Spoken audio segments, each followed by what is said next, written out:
ठीक है, आपका सवाल ये है कि आप जब भी किताब में पढ़ते हैं तो ये मिलता है कि मृदभांड मिला, और इस मृदभांड से पता चलता है कि यहाँ का समाज उन्नत था या डेवलप था, या समाज अल्प विकसित था या पिछड़ा था। आपको ये कंफ्यूजन होता है कि ये मृदभांड का मतलब होता है मिट्टी का बर्तन।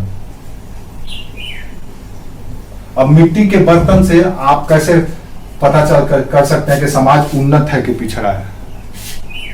क्लियर है? यही ना आपका ये अच्छा सवाल है। हम ये अब एक बात बताओ मेरे को, मृदभांड बन रहा है, मिट्टी का बर्तन बन रहा है, यानी कि इसमें कोई टेक्नोलॉजी या तकनीक का प्रयोग किया जा रहा है? सुनो मेरी बात। अब मान लो टेक्नोलॉजी जितना ज्यादा एडवांस होगा, मृदभांड उतना ही बेहतर बनेगा।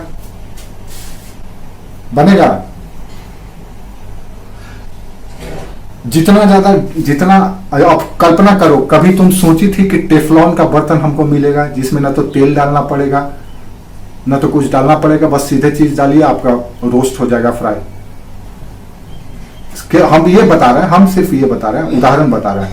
देखो, बर्तन मिट्टी के बर्तन से शुरू हुआ था, आज हम टेफ्लॉन पे चले गए हैं, और ये टेक्नोलॉजिकल डेवलपमेंट हुआ, मृदभांड हमारा बदलता चला गया। अब जो समाज जितना ज्यादा बेहतर, सुसज्जित, सुघड़, अलंकृत, आकर्षक, कलरफुल, बहुउपयोगी मिट्टी के बर्तनों को बनाएगा, वो समाज उतना ही उन्नत होता चला जाएगा, क्योंकि आपकी उन्नति प्रदर्शित होगी।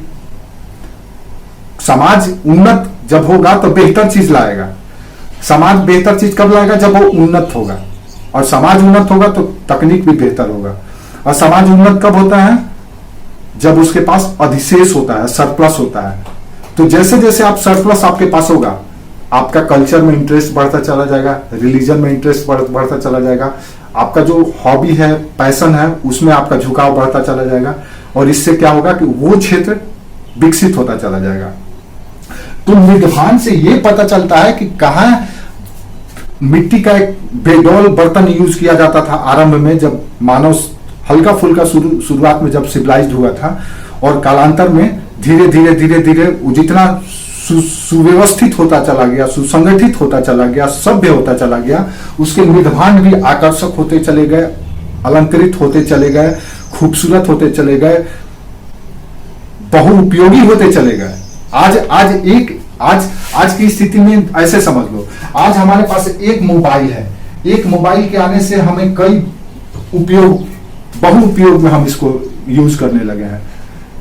नहीं, जैसे होता है ना, क्या कहते हैं उसको, योजना जो होता है, बहुउद्देशीय परियोजना होता है ना, कि सिंचाई भी करना है, बाढ़ भी नियंत्रण करना है, सूखा भी कम करना है, बिजली भी उत्पादन करना है, एडवेंचर के लिए। एक वस्तु का बहुउपयोग किया जाने लगा है। अब मोबाइल को देख लो, मोबाइल आया तो क्या क्या खा गया? तो मोबाइल आया तो रेडियो खा गया, टीवी खा गया, कैमरा खा गया, टेप रिकॉर्डर खा गया, घड़ी खा गया ना, सब कुछ ये अपने में निगल गया ना सब कुछ। शुरुआत में मोबाइल था तो सिर्फ और सिर्फ बात करने के लिए था, लेकिन आज मोबाइल इस दौर में पहुंच गया है। तो ये जितना ज्यादा एडवांस होता चला जाएगा, इसका मतलब है समाज भी उसके पीछे, या तो समाज एडवांस हुआ है तब ये मोबाइल एडवांस हुआ है, या तो मोबाइल एडवांस हुआ है देन समाज भी एडवांस हुआ है। यानी कि इन दोनों के परस्पर रिलेशन है।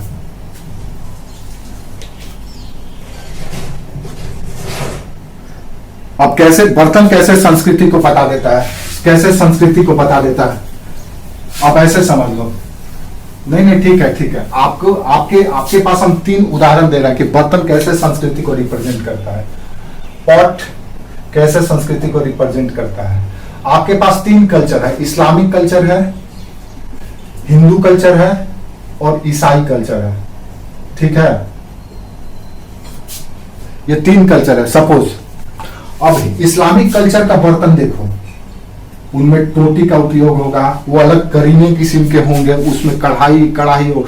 जितने भी इस्लामिक बर्तन है, किसी इस्लाम के फॉलोअर या किसी मुसलमान के घर में जाकर के देखना, उनका बर्तन उनके धर्म के जरूरत के अनुसार, उनके दिन प्रतिदिन जरूरत के अनुसार डिजाइन किया जाता है ताकि वो बहु उपयोग में आ सके। आपके यहाँ का बर्तन देखिए वो अलग तरह का होगा, इनके यहाँ का बर्तन देखिए वो अलग तरह का होगा। बिहारी, हिंदुस्तान के हर एक घर में थाली मिल जाएगा। ये थाली इसलिए मिलता है क्योंकि दाल भात खाने का आदत है, रोटी सब्जी खाने का आदत है। चाइना में जाओ तो वो मिलेगा ही नहीं। आपके यहाँ चम्मच मिलेगा, चाइना में चॉपस्टिक मिलेगा, क्योंकि वो वही यूज, उनका भोजन ही वही है। भोजन पर का स्टाइल या जो खाते पीते हैं उनकी अलग है, आपकी अलग है। तो ये कल्चर को रिप्रेजेंट करता है। आप जिस कल्चर को होंगे वैसा ही बर्तन आप प्रयोग करेंगे, और जैसे जैसे बर्तन एडवांस होता चला जाएगा देन आप भी एडवांस होते चले जाएंगे। और एडवांस तब होता है लोग जब समृद्ध होता है। समझ में आया बात? हाँ। अब एक और बात समझ, एक एक एक हाँ,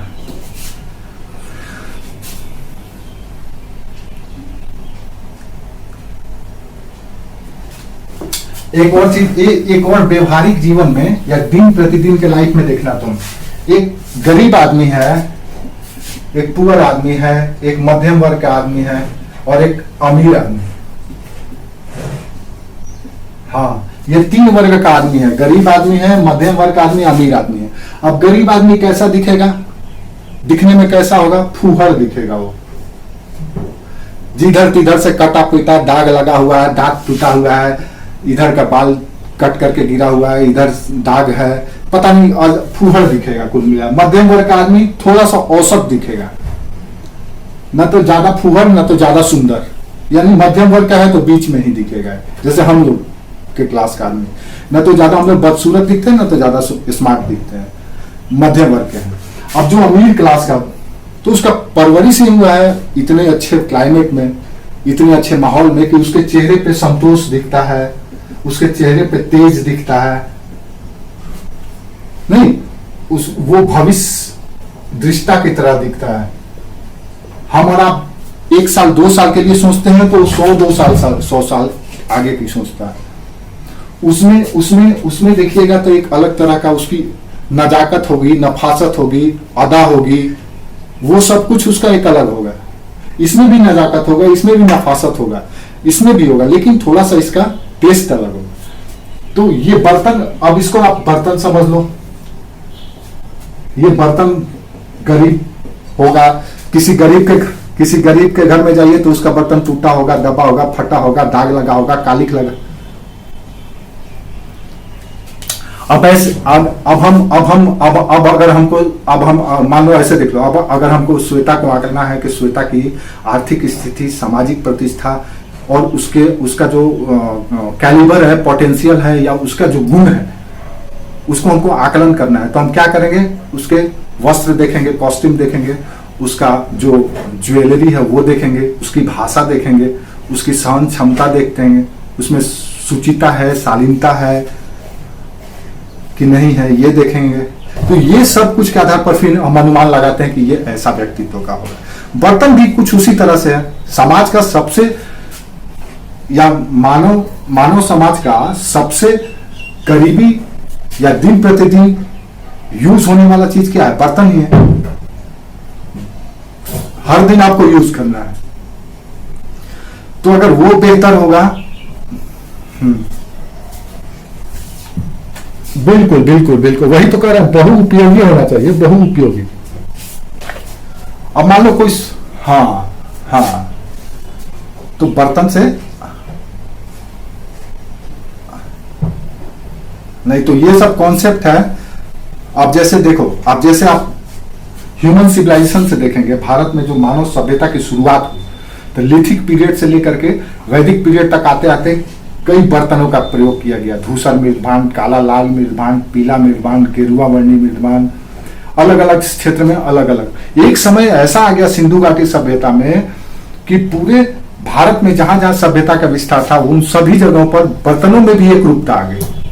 तो इससे पता चलता है कि समाज के सभी लोग कहीं ना कहीं परस्पर एक दूसरे से जुड़े हुए थे। काला और लाल मृदध्वंस सिंधु घाटी सभ्यता के हर एक स्तर पर मिलता है।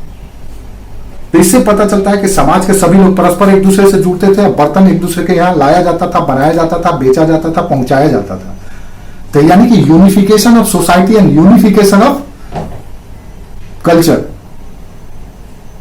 शुरू हो गया था।